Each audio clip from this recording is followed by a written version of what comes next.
안녕하십니까, 박성호입니다. 러시아가 키예프를 공습하면서 X-22 미사일을 처음으로 실전에서 사용했습니다. 러시아는 이 미사일로 T-72 전차와 보병 전투차를 보관하던 창고를 격파했다고 말했습니다.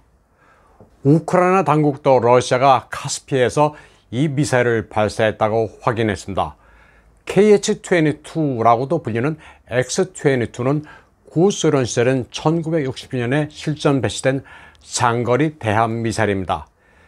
길이가 11.65m로 아주 거대합니다.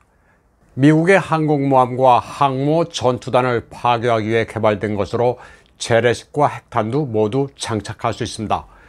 X-22는 투만스키 액체연료 로켓 엔진으로 추진되고 라디오 고도계와 연계된 자이로스코프 안정 자동 항법 장치로 비행합니다. X-22가 실전 배치된 것은 1962년이지만 실전 사용은 이번이 처음입니다. 러시아 공군은 뚜폴레프 22M3 전략 폭격기를 이용해 X-22를 발사한 것으로 알려지고 있습니다.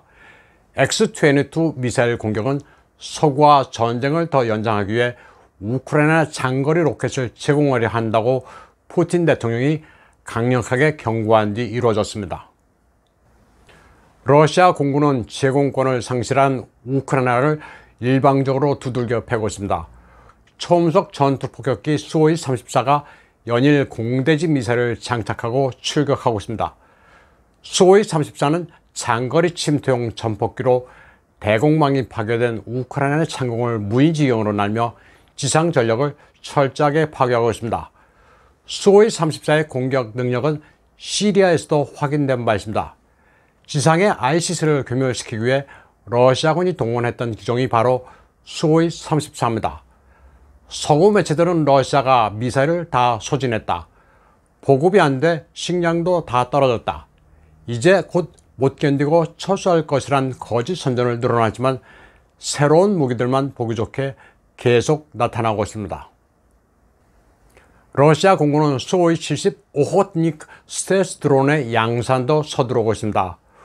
5세대 최신의 스텔스기 수호이-57의 기술을 집약한 무인 정찰 공격 드론으로 원래 2024년 양산 계획이던 것을 대폭 앞당길 것으로 알려지고 있습니다. 시속 1000km의 속도로 비행하는 수호이-70은 2개의 내부 무장창을 가지고 있습니다.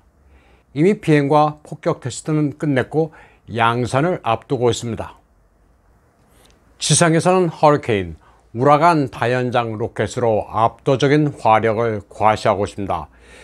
220mm라는 대구경의 전봇대만한 로켓이 연신 우크라이나군 진지를 향해 날아갑니다. 러시아군은 이 다연장 로켓을 운용하면서 오를란-10 무인기로 좌표를 찍고 포대를 이동하고 있습니다. 포병 화력 운용이 아주 과학적이고 효율적입니다. 남부 니콜라예프에서도 러시아군은 토스-1 브라치노 다연장 열압력 로켓으로 우크라이나군 진지를 강타했습니다.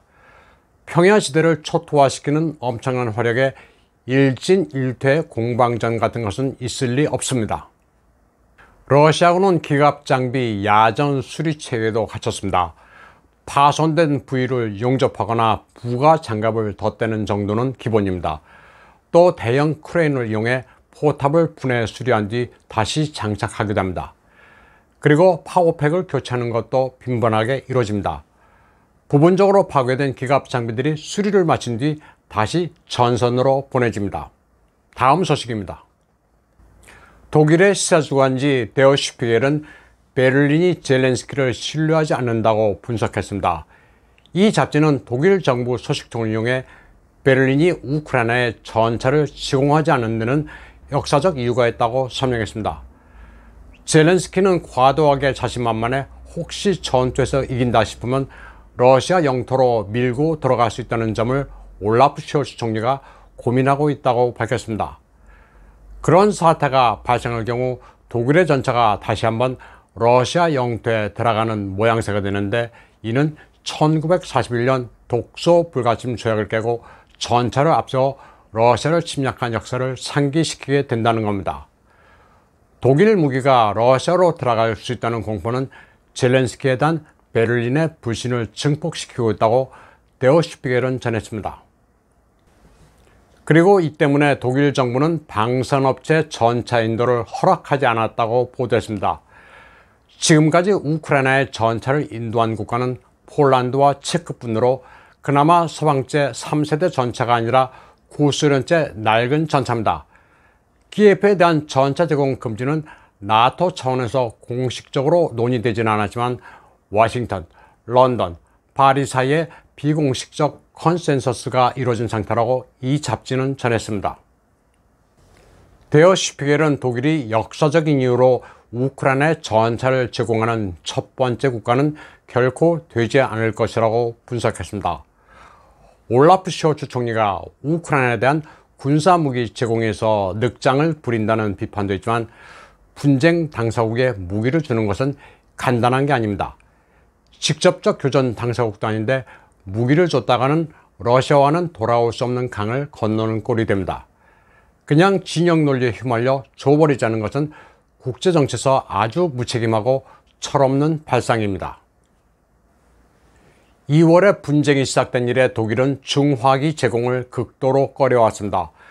30문의 게파르트 대공전차, 7문의 판저 하우비츠 2000 자주포, 4문의 마르스트 다연장 로켓 시스템도 제공한다고 말만 무성했을 뿐 아직 인도되지 않았습니다. 숄츠는 지난주 아이리스-T 대공무기를 제공할 의사가 있다고 말을 흘렸지만 독일 국방부는 재고가 없으니 생산업체 알아보라고 공을 넘겼습니다. 우크라이나는 빨라야 11월이 돼야 받을 수 있을 것으로 보고 있습니다.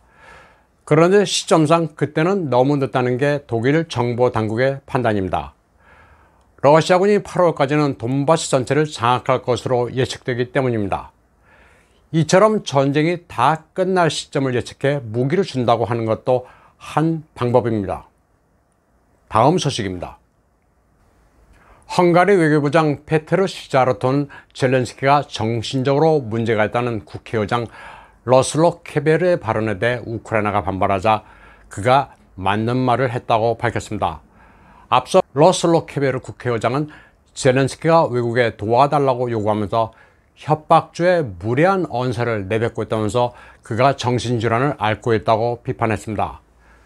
페테르 시자르토 헝가리 외교부장은 이에 대해 우크라이나인들이 반발하건 말건 그가 전적으로 옳다고 말했습니다. 그는 소셜미디어를 통해 최근 몇 달 동안 수만 명이 우크라이나와 그 국민들을 돕고 있지만 우크라이나 정치인들은 끊임없이 수용 불가능한 톤으로 도발하면서 거짓말과 함께 헝가리를 먹칠하고 있다고 반박했습니다.